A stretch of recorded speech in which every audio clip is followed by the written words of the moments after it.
Hey, welcome to Fix-It. Today I will show you how to turn off active status on Instagram for one person. Let's go. Sometimes you might not want a specific person to see you when you are online or active on the app. First of all, open up the Instagram app. Tap on the search button at the bottom. Then search for the person that you want to hide your activity status from.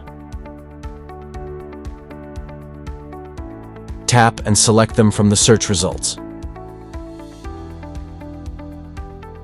Once you are on their profile, tap on these three little dots at the top right corner. Then select Restrict that person is now restricted. Once you've restricted someone, they won't be able to see when you're active on Instagram anymore.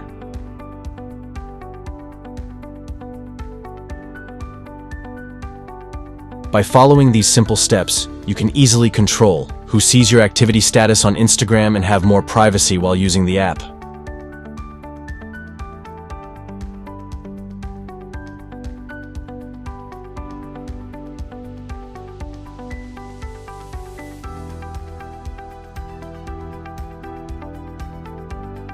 Thanks for choosing Fix-It again. Hopefully I fixed your problem today. Let me know in the comments if you have any questions about the video.